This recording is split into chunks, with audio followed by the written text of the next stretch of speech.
Bismillahirrahmanirrahim. Assalamualaikum warahmatullahi wabarakatuh. Salam sejahtera untuk kita semuanya. Kali ini saya akan mengundang seorang tokoh, mantan aktivis 98. Beliau juga sekjen dari Geostrategy Study Club. Ini adalah sebuah komunitas yang tersebar di berbagai kota, yang concernnya adalah isu geopolitik. Berkumpul banyak kalangan ya, aktivis dari berbagai bidang, juga dosen, ada para doktor di sini, kemudian juga aktivis lintas agama juga ada di sini, ada mahasiswa, ya pokoknya berbagai kalangan yang memang concern di isu-isu geopolitik. Beliau adalah Bapak Furqon AMC.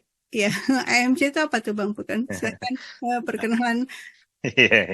Furqon AMC, AMC itu sebenarnya singkatan dari nama panjang Uni, Amini M. Chan.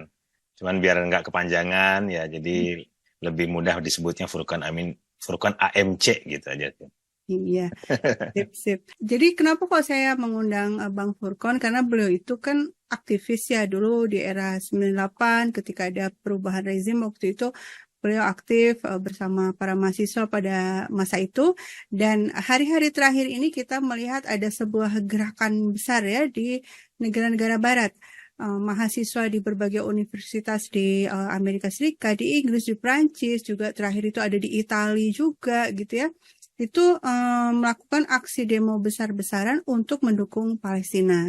Nah, ini memunculkan keingintahuan saya, kenapa kok aktivisme mahasiswa di negara-negara barat itu sedemikian masif hari ini. Kita juga berusaha merefleksikan apa yang terjadi juga dengan mahasiswa di Indonesia. Mungkin itu sebagai pengantar ya Bang Furqon. Silahkan kalau mau ada komentar atau pengantar awal.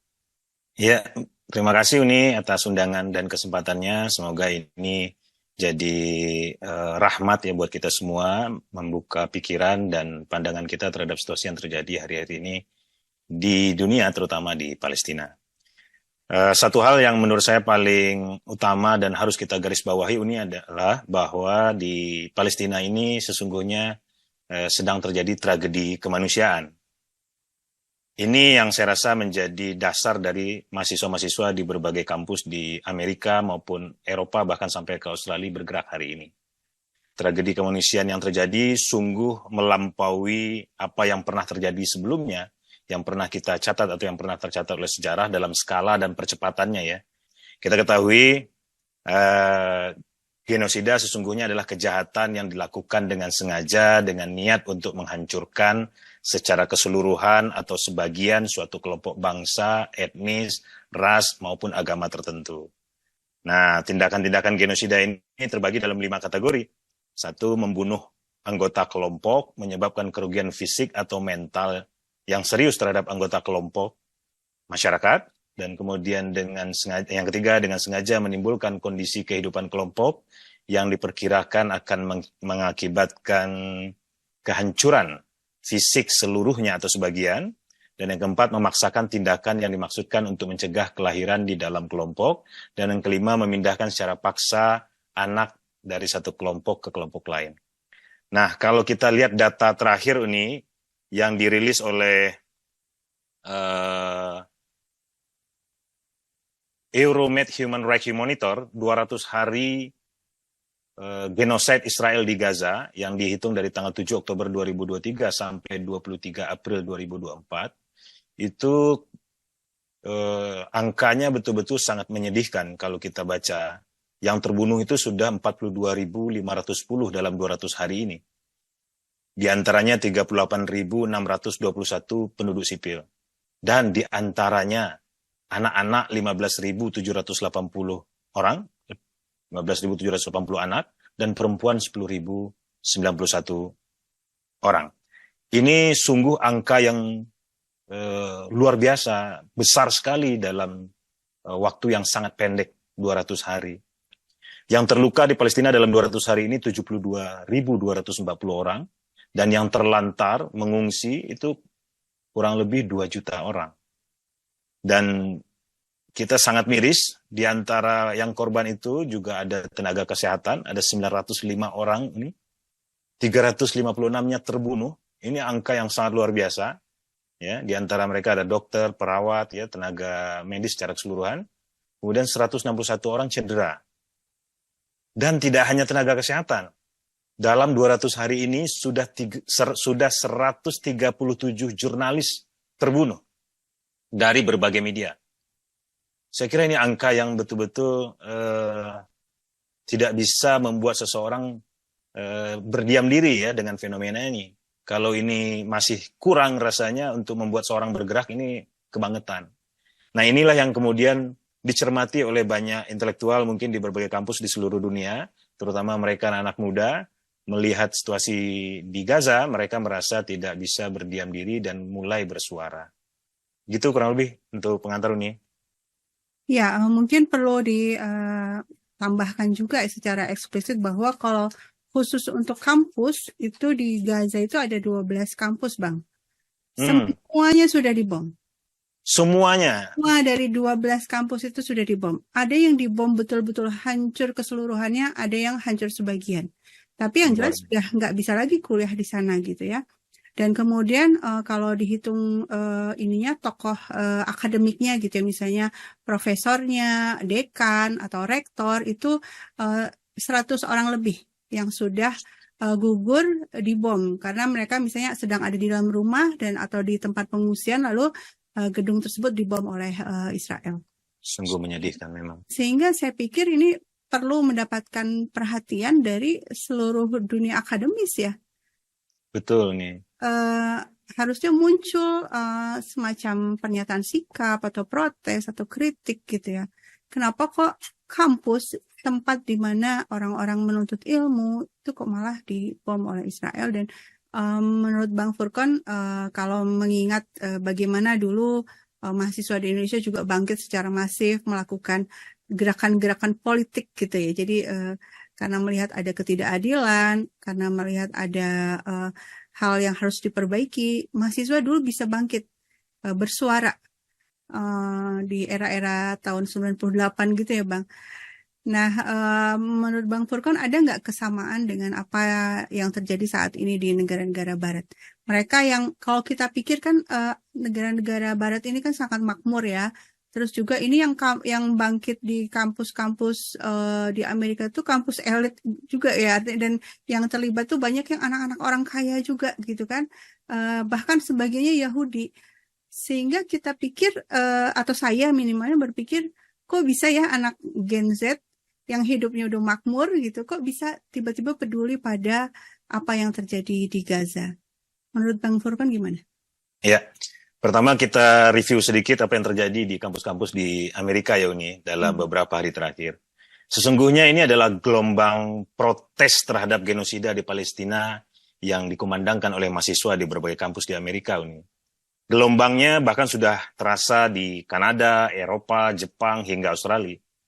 Gelombang protes ini makin hari makin meningkat dan akan menjadi gelombang besar solidaritas kemanusiaan di seluruh dunia.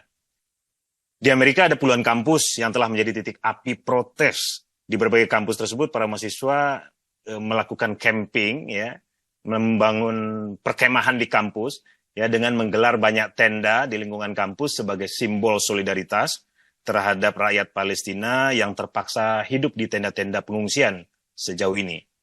Nah ini sungguh sebuah manajemen aksi yang kreatif dan powerful.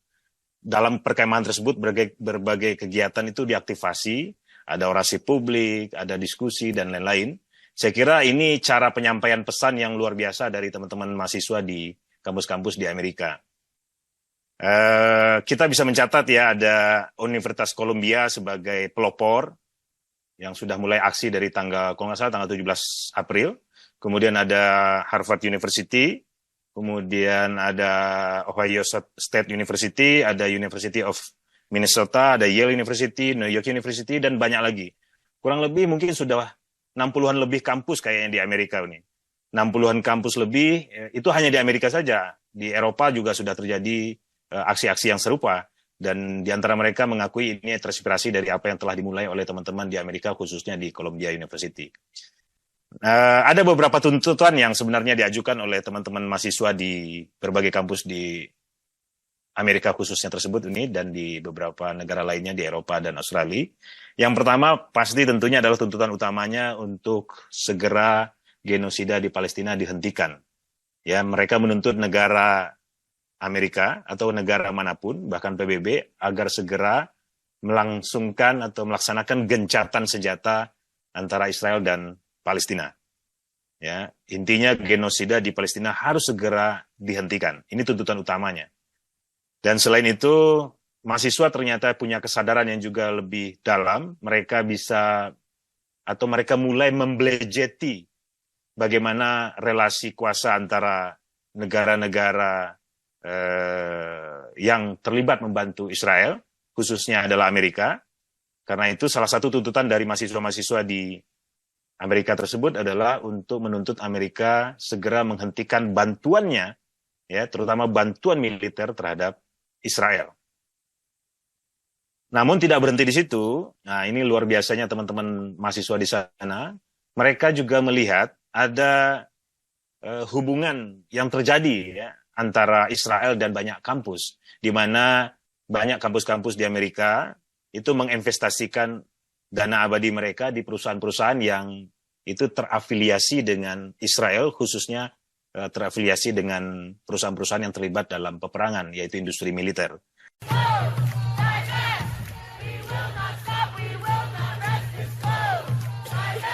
Karena itu salah satu tuntutan dari mahasiswa-mahasiswa yang ada di Amerika tersebut adalah meminta semua kampus, terutama kampus yang mereka demo, untuk memutus investasi kampus terkait perusahaan-perusahaan yang terafiliasi dengan militer Israel.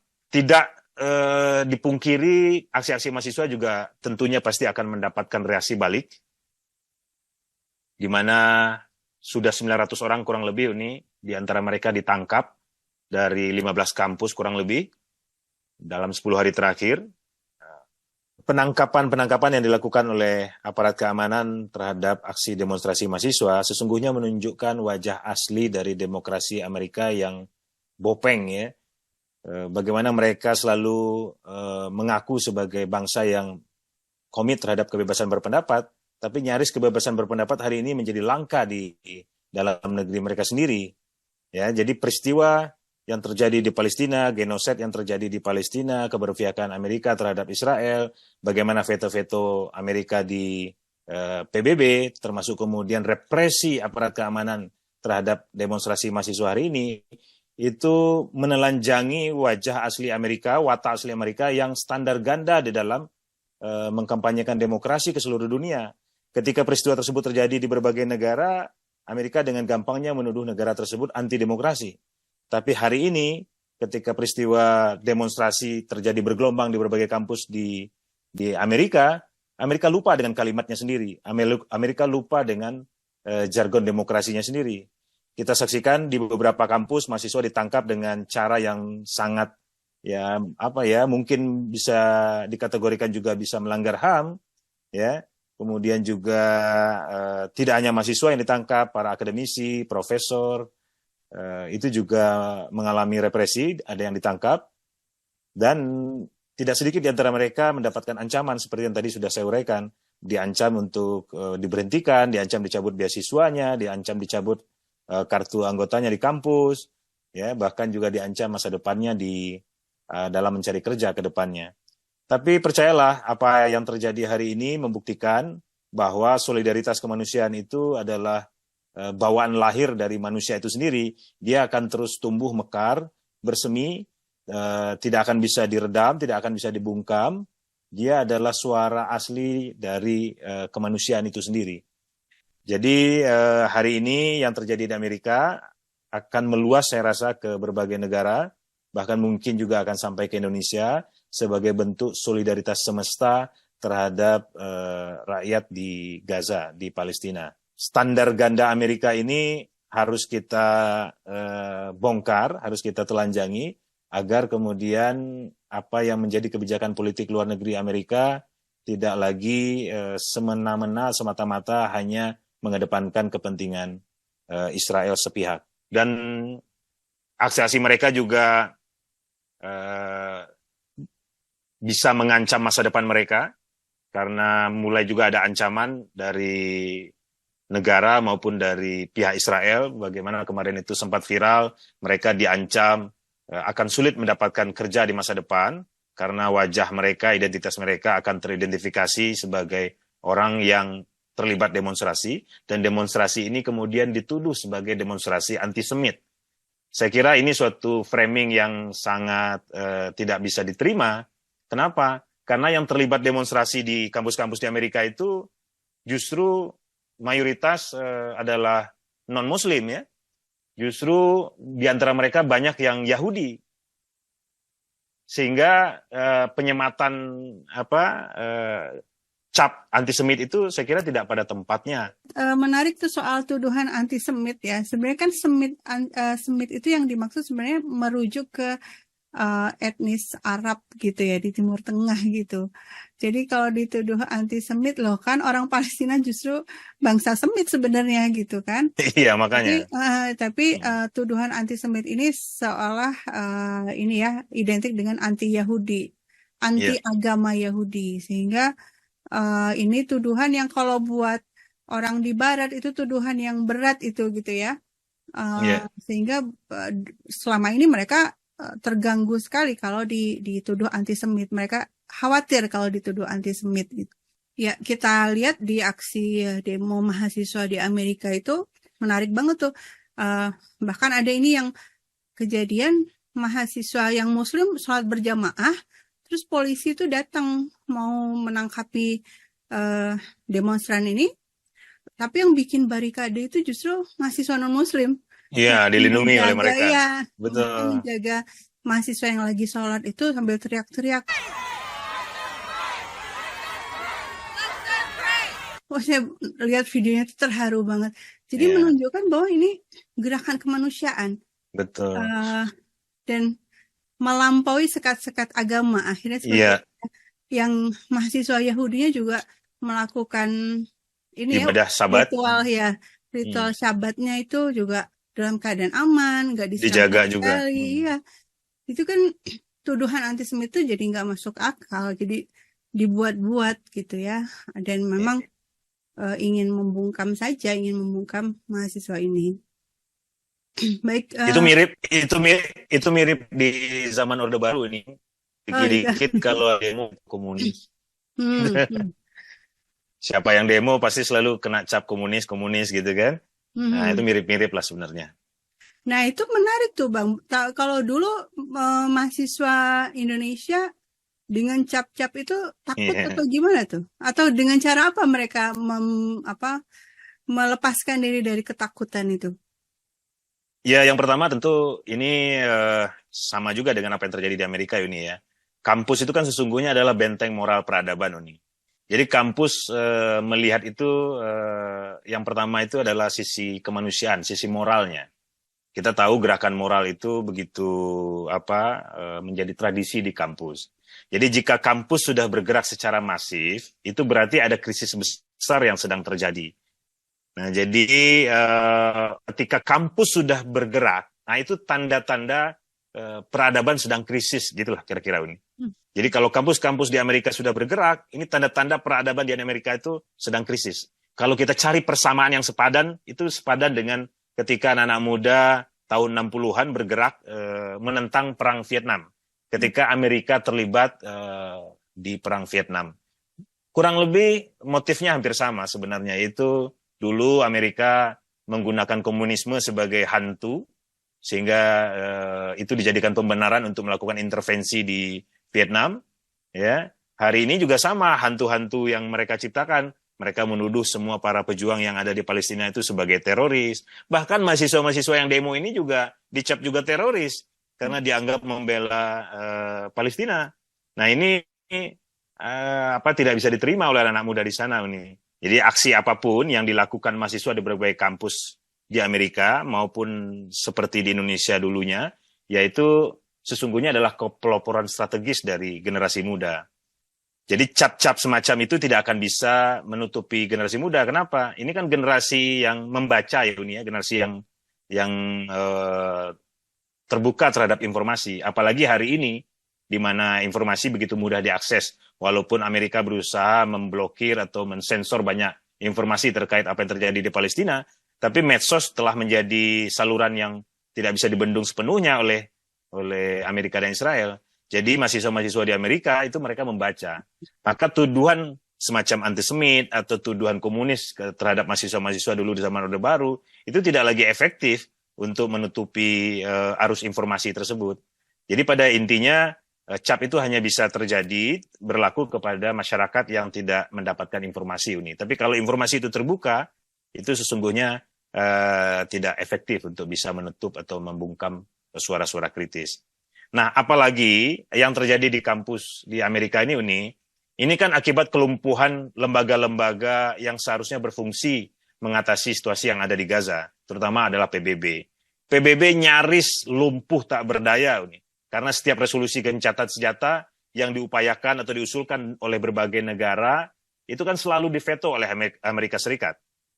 Terakhir, kalau nggak salah, sudah 3 kali veto yang dilakukan Amerika atas inisiasi gencatan senjata di Palestina. Saya kira orang-orang yang kritis, yang berpikir dengan rasional, tentunya bisa menganalisa siapa sesungguhnya yang menginginkan perang kalau seandainya inisiasi gencatan senjata aja selalu diveto oleh Amerika. Ini yang saya rasa menjadi suara batin dari generasi muda Amerika. Mahasiswa mereka menjadi sadar bahwa bangsanya, negaranya terlibat penuh di dalam genosid yang ada di Palestina yang dilakukan oleh Israel. Dibuktikan dengan 3 kali Amerika menveto inisiatif gencatan senjata tersebut, itu salah satunya. Bahkan Mungkin, terakhir, gimana Bang? Maaf menyela sedikit. Mungkin juga saya pikir nih kalau terkait mahasiswa Amerika, mereka juga tiba-tiba menyadari bahwa biaya kuliah mahal, biaya sekolah mahal, terus fasilitas publik itu subsidinya jauh berkurang. Itu mereka baru ngeh bahwa ternyata karena Amerika Serikat APBN-nya sebagiannya digunakan untuk membiayai perang kan gitu ya? Iya, betul nih. Jadi mahasiswa sadar betul pajak yang mereka berikan, yang disumbangkan oleh masyarakat, ya bukan disumbangkan ya, pajak yang dibayarkan oleh masyarakat untuk negaranya, itu malah sebagian besarnya dikirimkan untuk Israel, dan itu digunakan untuk praktek genosida di Palestina. Saya kira bagaimanapun pasti akan ada suara bening dari anak-anak muda di sana ya. Tidak mungkin seluruhnya diam gitu ya. Karena itu kebangkitan mahasiswa hari ini sesungguhnya adalah kebangkitan kritis dari peradaban yang ada di Amerika. Mereka tidak semuanya bisa dibodoh-bodohi ya oleh government-nya. Gerakan ini melampaui sekat-sekat yang ada, melampaui sekat-sekat budaya, sekat-sekat agama, suku bangsa, tradisi, dan segala macam hal yang membeda-bedakan manusia. Jadi ini suara universal sesungguhnya dari manusia itu sendiri, dari kemanusiaan yang terluka dari peristiwa yang terjadi di Palestina. Oke, tadi tuh Bang Furkon sempat menyinggung aksi-aksi demo mahasiswa di Amerika Serikat pada era Perang Vietnam ya. Apa sih bedanya antara gerakan mahasiswa waktu itu dengan yang hari ini terjadi terkait Gaza? Ya, sebenarnya ada persamaan dan perbedaannya ini. Persamaannya adalah tentu sama-sama menentang peran negaranya dalam perang ya.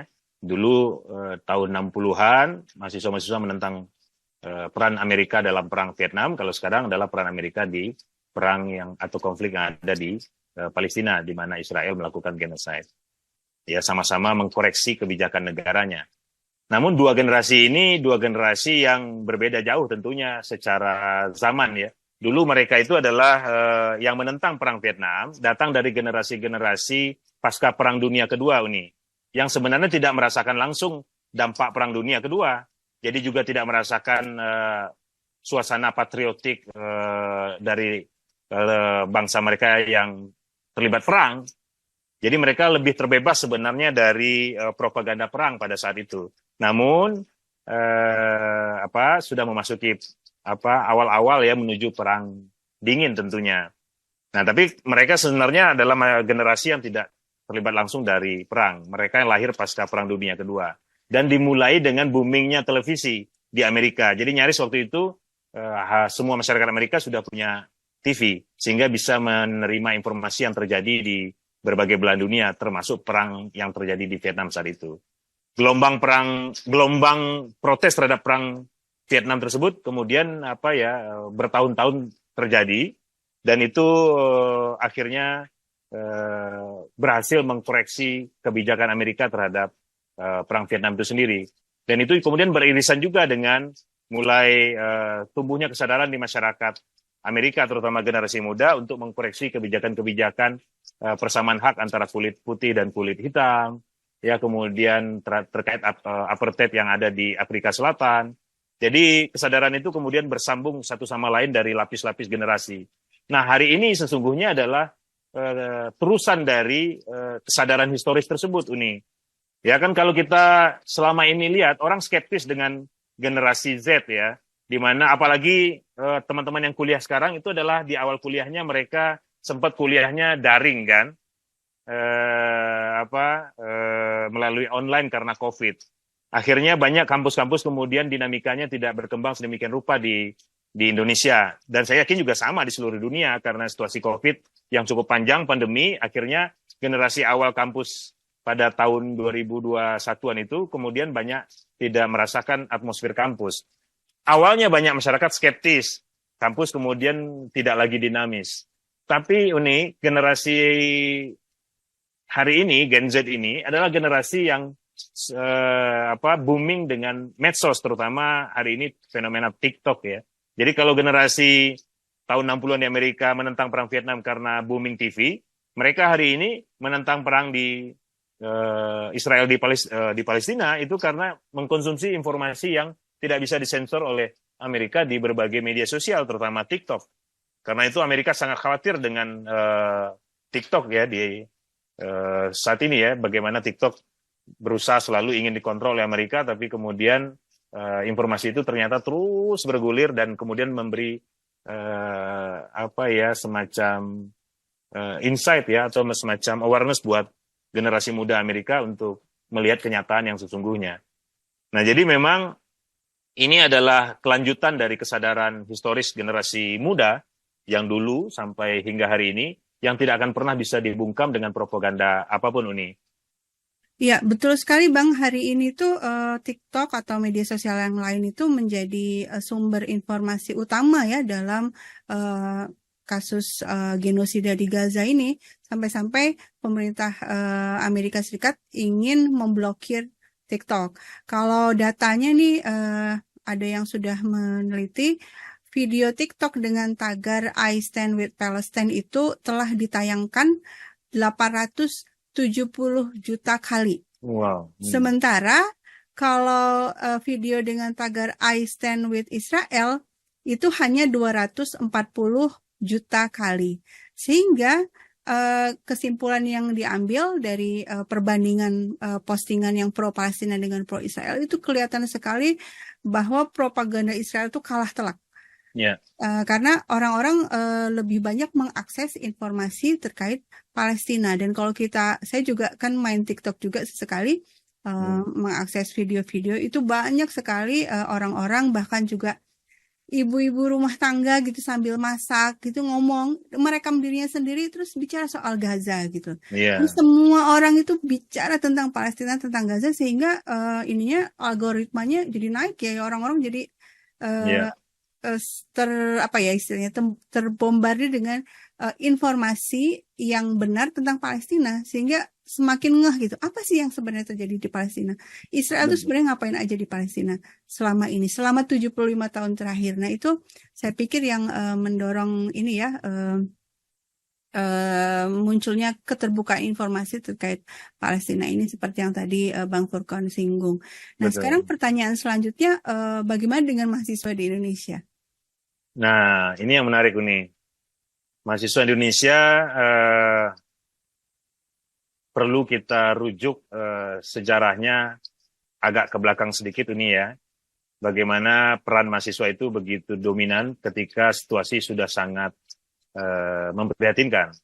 Dua momentum besar itu kan terjadi tahun 66 dan kemudian tahun 98. Namun di antara dua momentum itu ada fase yang tidak boleh kita lupakan, Uni. Di mana ketika gerakan mahasiswa tahun 78 berkembang pesat sedemikian rupa, lalu kemudian dibungkam atau dihambat dengan pendekatan NKKBKK. Banyak orang lupa dengan NKKBKK ini, bahwa Orde Barunya sudah tumbang, tapi NKK-BKK-nya masih berlangsung. Ya, apa itu NKK-BKK? Normalisasi kehidupan kampus dan Badan Koordinasi Kampus, di mana kebijakan utamanya adalah yang pertama menempatkan mahasiswa menjadi subordinat dari birokrasi kampus, yang tadinya mahasiswa itu sejajar, di mana kepemimpinan mahasiswa yang diwakili oleh Dewan Mahasiswa itu hubungannya setara dengan rektorat, sehingga dia tidak bisa disubordinatkan atau tidak bisa diberhentikan secara sepihak. Tapi pasca NKK-BKK, dia ditempatkan subordinat di bawah pembantu rektor, biasanya pembantu rektor 3. Begitupun yang di fakultas di bawah pembantu dekan. Sehingga segala kegiatan harus melalui izin dari pembantu dekan dan seterusnya, sampai rektor. Dan rektor kemudian dimonitor oleh Dikti.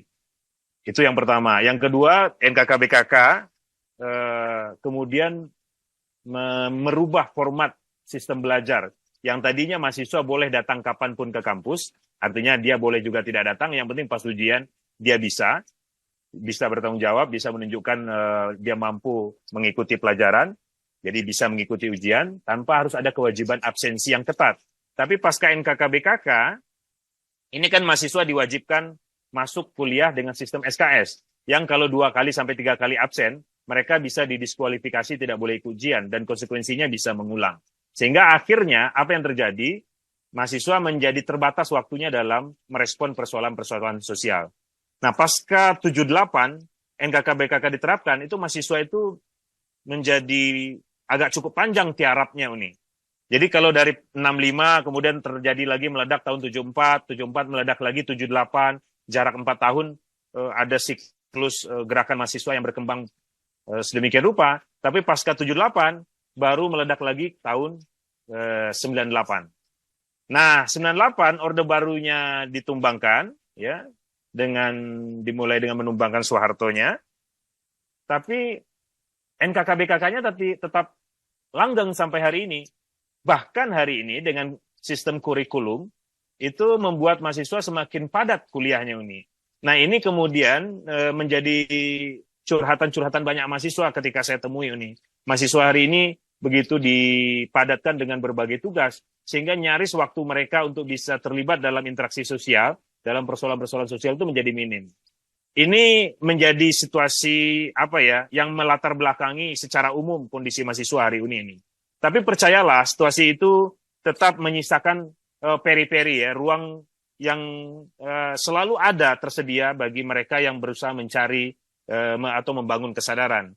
Tidak sedikit juga generasi sekarang yang tetap tumbuh berkembang mengkritisi keadaan, dan saya yakin fenomena peristiwa Palestina ini lambat laun akan sampai kepada mereka, dan pasti hari ini juga sudah sampai. Saya dengar kemarin beberapa mahasiswa sudah mulai mendiskusikan apa yang terjadi di Amerika ini, ya, apa yang terjadi di Amerika dan di Eropa dan sampai ke Australia bahkan, ya.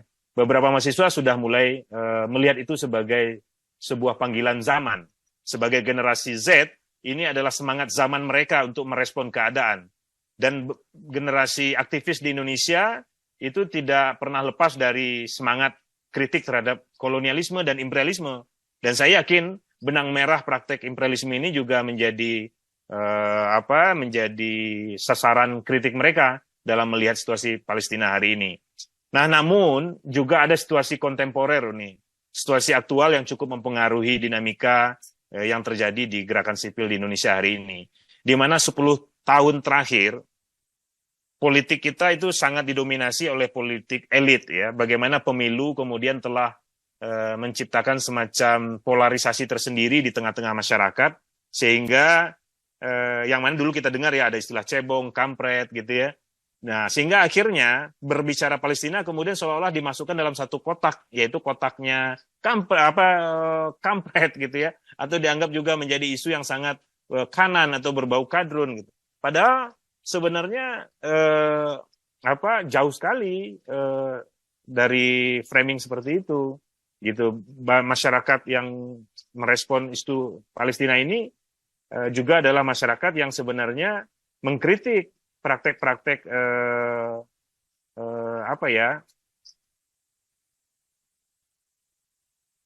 praktek-praktek framing sepihak tadi, ya. Jadi tidak bisa dipisahkan sebenarnya nantinya bahwa kritik terhadap Palestina tersebut juga segaris dan sejalan dengan kritik ya apa yang seharusnya disuarakan oleh teman-teman kelompok demokrasi yang ada di Indonesia. Nah, situasi yang laten NKK-BKK tersebut dengan situasi kontemporer ini yang agak menjadi selubung yang harus berhasil dilampaui oleh generasi yang sekarang ini untuk bisa menyambung gerakan solidaritas yang universal tadi yang ada di Amerika. Dan saya yakin generasi sekarang itu akan sanggup kok Uni bisa mencapai itu. Beberapa waktu terakhir saya sudah melihat beberapa kelompok mahasiswa sudah mulai mendiskusikan peristiwa-peristiwa yang terjadi di Amerika. Saya membayangkan ya beberapa kampus di Indonesia seperti mungkin di UPI, di Bandung, ya UNPAD, atau mungkin juga di Jakarta, di UI, itu melakukan perkemahan-perkemahan solidaritas yang sama untuk Palestina seperti yang terjadi di Amerika. Mungkin fenomena itu bisa dalam waktu dekat bisa kita lihat, mudah-mudahan ya Uni ya. Mudah-mudahan bisa kita lihat juga di beberapa kampus. Tapi catatannya adalah kampus harus bisa menjaga agar koridor isu ini harus selalu berada dalam koridor moral. Sehingga tidak mudah kemudian ditunggangi menjadi isu-isu yang sangat politis dan pragmatis. Tapi saya yakin karena kampus itu adalah basisnya gerakan moral, dan apa yang terjadi juga di Amerika itu juga adalah gerakan moral, ini sangat universal. Solidaritasnya akan sampai ke Indonesia. Begitu nih. Ya, saya juga terus terang sangat sangat mendorong ya agar mahasiswa Indonesia itu bergerak. Beberapa kali saya tuh nulis di Twitter gitu ya, singkat-singkat aja, misalnya kayak tadi pagi itu saya nulis usulan untuk BEM dan organisasi-organisasi mahasiswa dari berbagai agama gitu ya, untuk ya minimalnya bikin pernyataan lah gitu ya, ketemu aja lewat Zoom, kemudian bikin pernyataan bersama. Karena ini kan mahasiswa, sesama mahasiswa. Jadi pernyataan solidaritas sesama mahasiswa antara mahasiswa Indonesia dengan mahasiswa di Amerika Serikat yang sedang mengalami sangat banyak represi ya, dipukuli, ditangkap, ditahan, bahkan ada yang dipecat juga jadi mahasiswa. Bahkan ada yang mau masuk ke asramanya itu udah dikunci, nggak boleh karena dia ikut aksi demo. Nah, ini kan berarti kan ini ya, mereka saya pikir ya mahasiswa perlu berempati lah dengan teman-temannya sesama mahasiswa yang padahal hanya sekedar bersuara, menegakkan hak demokrasi mereka untuk berbicara tentang kejahatan yang sedang terjadi, tentang genosida yang sedang terjadi, dan kemudian menyerukan agar genosida itu dihentikan gitu. Nah, sekarang mungkin pertanyaan selanjutnya, sebenarnya perlu apa nggak sih mahasiswa Indonesia itu bergerak? Ya, saya kira perlu nih, bahkan mendekati wajib ya. Karena apa? Karena ini tugas sejarah mereka seharusnya. Ini adalah kewajiban sejarah. Mahasiswa harus berada pada garda terdepan ketika kemanusiaan diusik. Jadi kalau isu-isu kemanusiaan tidak bisa membangunkan mahasiswa, ya saya kira itu titik nadir ya. Itu adalah sangat mengkhawatirkan. Nah, karena itulah kemudian isu-isu kemanusiaan ini harus menjadi yang utama untuk perekat dari gerakan mahasiswa. Dan ya saya kira tentu wajib bagi mahasiswa bergerak karena ini adalah panggilan sejarah dan tugas sejarah mereka, di mana prinsip-prinsip kemanusiaan yang terusik itu menjadi tak terhindarkan atau tak bisa ditolak ya. Itu adalah panggilan kemanusiaan. Mahasiswa harus menyambungkan semangat solidaritas mereka dengan apa yang sudah dipelopori oleh sudah dipelopori oleh teman-teman mereka di Amerika dan di Eropa. Begitu nih. Kalau saya lihat nih Bang Furkon ya, sangat mungkin nih mahasiswa, apalagi mereka juga sama-sama seperti mahasiswa di Amerika juga, sama-sama Gen Z ya, maksudnya sama-sama generasi Z, sama-sama mengakses TikTok, mengakses media sosial, dan mereka tahu apa yang terjadi. Cuma mungkin mereka juga bingung juga, ya mau ngapain ya, apa yang harus dilakukan gitu loh. Saran dari Bang Furkon gimana tuh? Ya, saya rasa banyak hal yang bisa dilakukan. Secara personal tentu mereka punya medsos sebagai sarana ya. Tapi jangan berhenti di medsos. Dia harus mulai melakukan gerakan yang real di lapangan. Ambil aja inspirasi yang ada di Amerika, yang dilakukan oleh mahasiswa-mahasiswa di Columbia University maupun di kampus-kampus lainnya, dengan mulai mendirikan tenda. Saya yakin kalau sudah ada satu orang yang membuat tenda di kampusnya, yaitu tenda peduli atau tenda solidaritas Palestina, akan diikuti oleh yang lain, pasti. Akan diikuti. Ini tinggal membutuhkan kepeloporan. Siapa yang akan menjadi pelopor, itu aja sih, Uni. Memang ada fragmentasi ya di kampus biasanya. Ada kepemimpinan-kepemimpinan yang di kampus itu didominasi oleh teman-teman yang ada di lembaga formal, yaitu BEM, dan juga ada kepemimpinan-kepemimpinan kampus itu juga didominasi oleh teman-teman yang non-formal sebenarnya. Nah ini nanti kita lihat yang mana yang akan bisa menjadi pelopor. Teman-teman mahasiswa yang ada di formal kah atau yang di informal. Gitu kan. Tapi pada dasarnya siapapun bisa mengambil kepeloporan. Saya yakin ketika ada yang sudah mulai melangkah, mendirikan perkemahan solidaritas terhadap Palestina di kampusnya, menyambung semangat solidaritas yang ada di Amerika hari ini, itu akan seperti bola salju, akan berkembang dengan sedemikian rupa nantinya. Nah, tadi kan saya menyebut ini ada beberapa kampus yang dalam imajinasi saya itu bisa berkembang menjadi apa ya, semacam, bukan berkembang, menjadi mempelopori lah ini. Tapi saya membayangkan kalau seandainya kampus-kampus seperti Unpar, kalau di Bandung itu ya, atau kalau di Jakarta tuh ada UKI, itu adalah kampus-kampus Kristen kan. Kalau seandainya gerakan itu dimulai juga oleh mereka, itu juga akan menjadi semacam apa ya, wow gitu. Karena apa? Gerakan solidaritas ini betul-betul universal. Dia melampaui sekat-sekat agama, dia melampaui sekat-sekat identitas, suku, bangsa, dan lain-lain. Saya yakin ini tinggal menunggu waktu, ini akan ada gerakan yang memulai, tapi apakah dia bisa berkembang pesat, cepat, itu nanti tergantung dinamika dari mahasiswa, karena mahasiswa juga biasanya membutuhkan proses ya, dinamika diskusi tersendiri untuk terkait berbagai macam isu. Contoh misalkan, tidak sedikit juga mahasiswa bertanya, kenapa kita harus merespon soal Palestina, sementara soal Papua aja kita belum maksimal meresponnya. Nah ini seharusnya jangan didikotomikan, jangan dibenturkan. Teman-teman ingin mengkritisi situasi di Papua, silahkan. Tapi juga situasi yang terjadi di Palestina juga layak untuk dikritisi.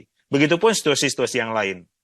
Nah, yang paling penting juga yang harus dipikirkan adalah situasi atau isu mana yang kemudian bisa mendorong bersatunya mahasiswa lebih masif gitu.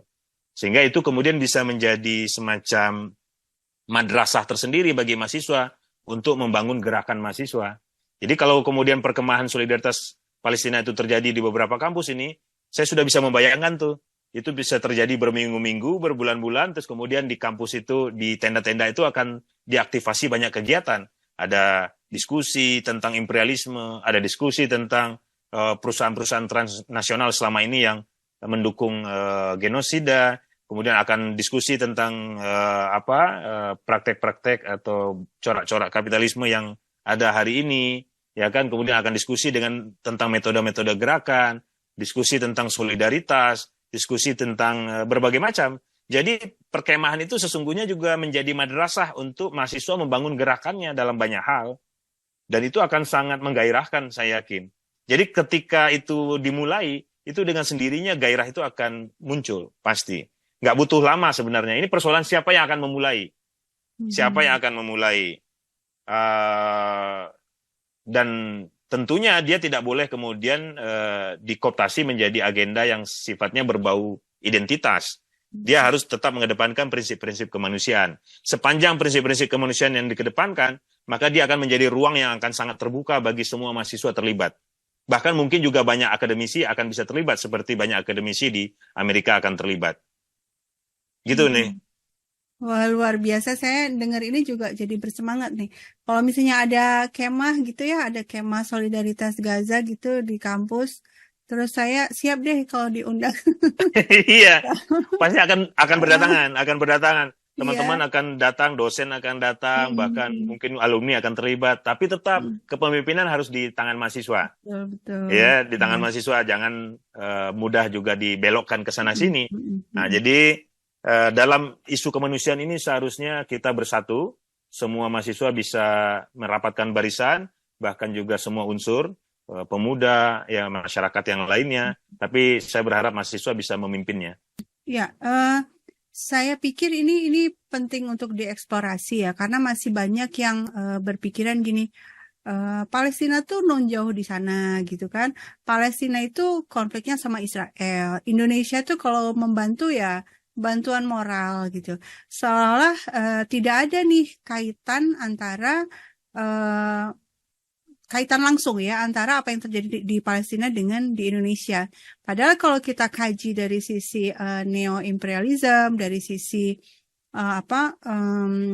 ini ya sistem ekonomi global gitu kan yang sedang berlangsung hari ini, sebenarnya kan saling berjalin berkelindan ya.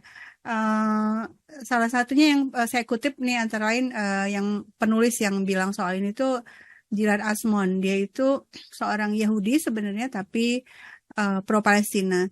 Dia bilang gini, kita semua nih Palestina sebenarnya karena kita tuh menghadapi musuh yang sama, karena Israel ini mendapatkan dana yang sangat besar dari perusahaan-perusahaan transnasional yang beroperasi di seluruh dunia gitu kan. Nah, Betul. perusahaan-perusahaan transnasional ini ketika beroperasi di berbagai negara, terutama di negara berkembang gitu kan, itu banyak yang merugikan para buruh, merugikan rakyat rakyat miskin sebenarnya. Mereka mengambil keuntungan yang sebesar-besarnya untuk diambil oleh si pemilik modal. Negara tempat mereka beroperasi ya dapat tetesannya aja, gitu ya Bang ya? Iya, kurang lebih begitu nih. Mungkin Ya, Bang jadi Furkon bisa eksplorasi lebih lanjut terkait ini.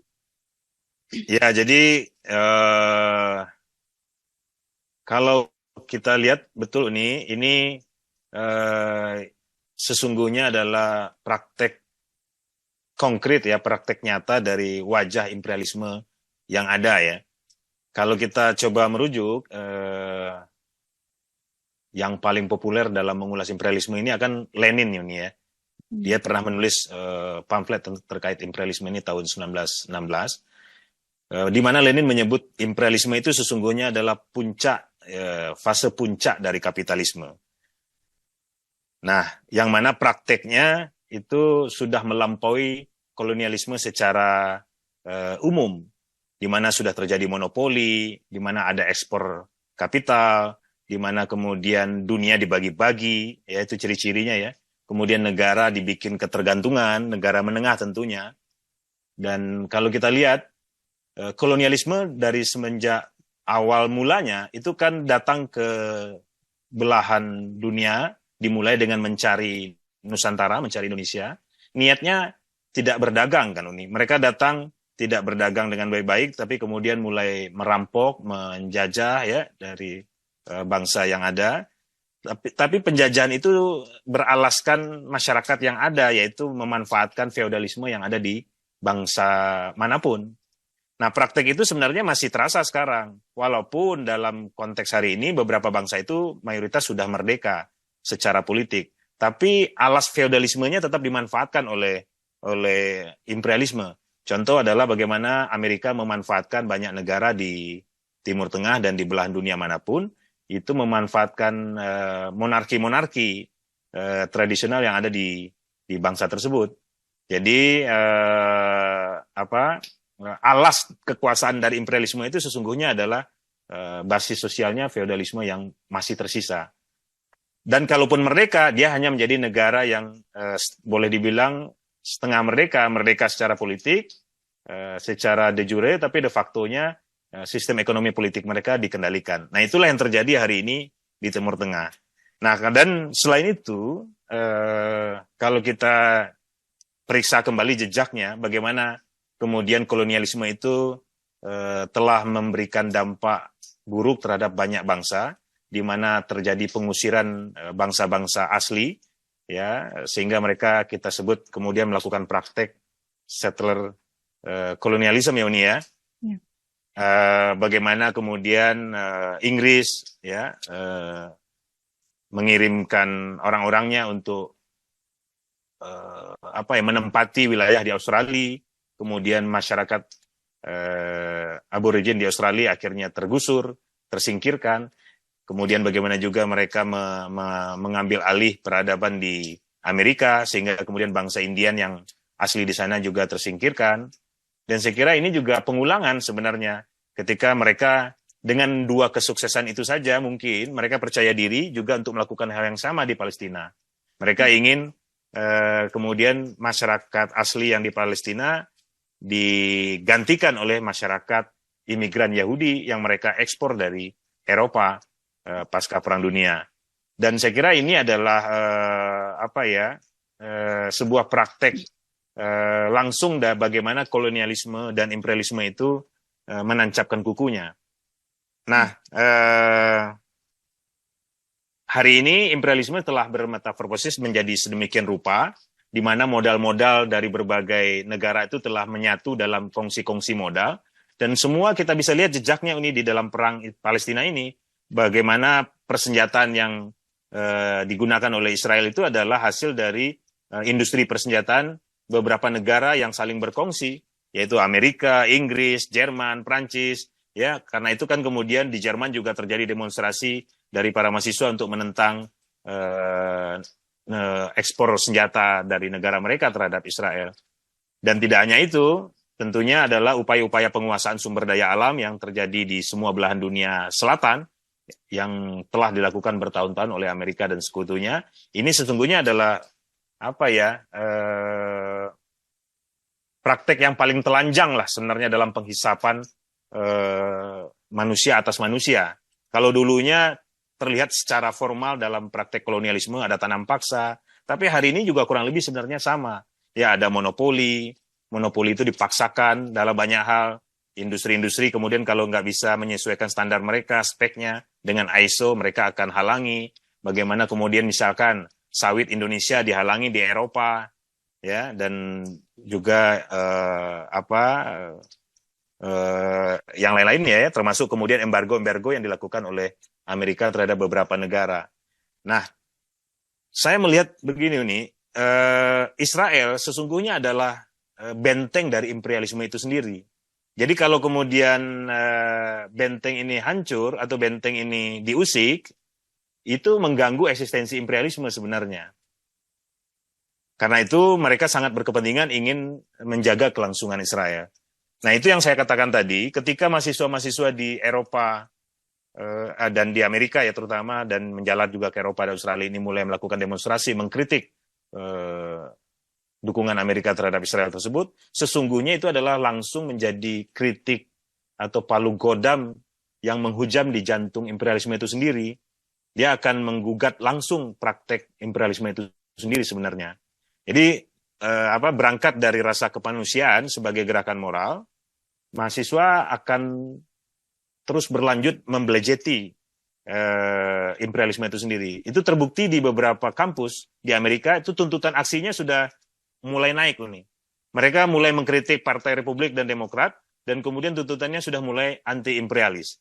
Jadi menggugat imperialisme itu sendiri. Saya kira ini perkembangan yang menarik. Jadi ini akan terus menggelinding ini, dan saya duga ini juga akan mulai sebentar lagi akan merembet ke Indonesia. Ya, baik, dari penjelasan Bang Furqon tadi kan secara umum menjelaskan bahwa ada keterkaitan antara penderitaan di Palestina, penderitaan orang-orang Palestina dengan penderitaan banyak orang di berbagai penjuru dunia gitu ya. Contoh konkretnya tuh kan seperti ini. Misalnya nih di Amerika Serikat itu ada salah satu yang juga demo itu kan Trinity College di Cambridge ya.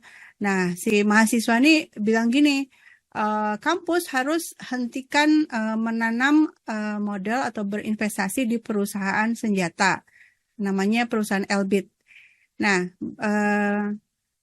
juga di kampus-kampus lain juga tuntutannya sama seperti tadi kata Bang Furqon. Nah, perusahaan-perusahaan ini produknya kan itu juga nanti dijual ke negara-negara berkembang dan negara miskin. Seandainya ada konflik-konflik di sana, senjatanya mereka yang supply. Artinya ini keterkaitan antara Israel, negara-negara Barat, terus industri militer negara-negara Barat ini dengan apa yang terjadi di negara-negara lain, terutama negara berkembang dan negara miskin itu sangat erat sebenarnya. Sehingga kita bisa mengatakan bahwa tadi yang kata Bang Furqon tadi, Palestina itu justru benteng terdepan gitu ya dalam melawan imperialisme Barat ini.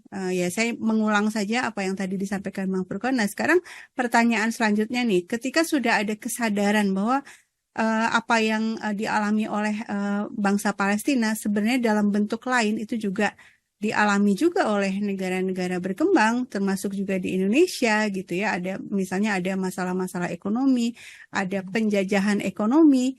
Nah, itu kan seharusnya logikanya nih mahasiswa Indonesia juga ikut ya dalam aksi-aksi seperti ini. Nah, menurut Bang Furqon gimana tuh? Ya, tadi saya agak luruskan ini ya, yang saya sebut benteng itu adalah Israel sebagai benteng dari imperialisme. Jadi Palestina adalah front terdepan hari ini yang melawan imperialisme. Nah, maka jika benteng imperialisme ini hancur atau terkoreksi gitu ya, itu pasti akan mengkoreksi imperialisme secara keseluruhan. Karena itulah Amerika dan sekutunya, ya, imperialisme ini berkepentingan betul menjaga eksistensi Israel di Timur Tengah. Baik, luar biasa banget nih diskusi hari ini dengan Bang Furqon. Mudah-mudahan menginspirasi terutama teman-teman mahasiswa. Ya, sekali lagi kita fokusnya adalah di kemanusiaan. Kita punya tugas sejarah, kita punya tanggung jawab sebagai manusia untuk melakukan sesuatu yang memang bisa kita lakukan sesuai dengan posisi kita gitu ya. Mahasiswa itu punya posisi yang sangat penting dalam berbagai perubahan sejarah gitu ya Bang Furqon ya. Iya. Mudah-mudahan obrolan kami hari ini bermanfaat dan kita insya Allah ketemu lagi dalam diskusi selanjutnya di podcast Kajian Timur Tengah ini. Terima kasih banyak Bang Furqon. Assalamualaikum warahmatullahi wabarakatuh.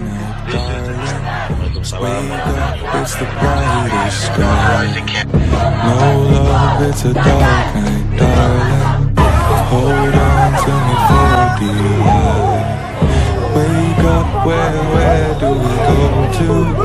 Wake up, fire in your eyes. Oh Lord, we will try to come and save you. It's all just a matter of time. Wake up, won't you listen to the people? Wake up from the mountain of love. Pray at the altar of solidarity and mutual aid, no matter the cost. Wake up, wake up, wake up.